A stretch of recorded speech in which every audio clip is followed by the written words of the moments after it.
Voici la thèse de Laurent Glosy, l'enquêteur conspirationniste qui a écrit et mené son enquête sur les Illuminati. Sa thèse, une bande de juifs adeptes de la Kabbale, fonde au XVIIIe siècle la Société des Illuminati, dont le but est de soumettre les populations à une nouvelle forme d'esclavage, non physique mais spirituelle, pour établir un nouvel ordre mondial.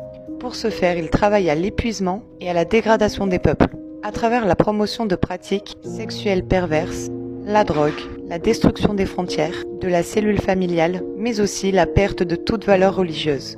La suite dans la partie 2. Saviez-vous que les billets de 1 dollar portent le signe des Illuminati ?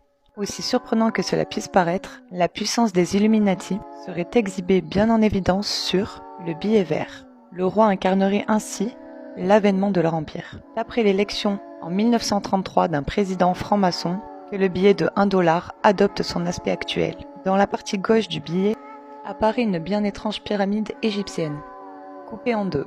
À la base de cette pyramide est inscrit un nombre, soit 1776. C'est l'année de la fondation des États-Unis, mais aussi celle de l'ordre des Illuminati de Bavière.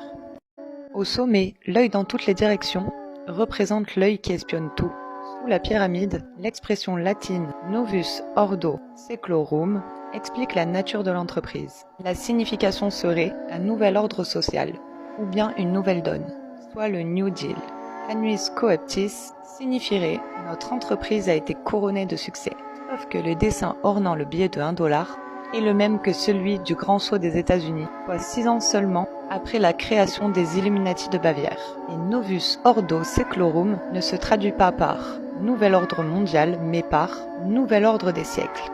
Annuis Coeptis place l'Amérique, la nouvelle terre promise, sous la protection de Dieu.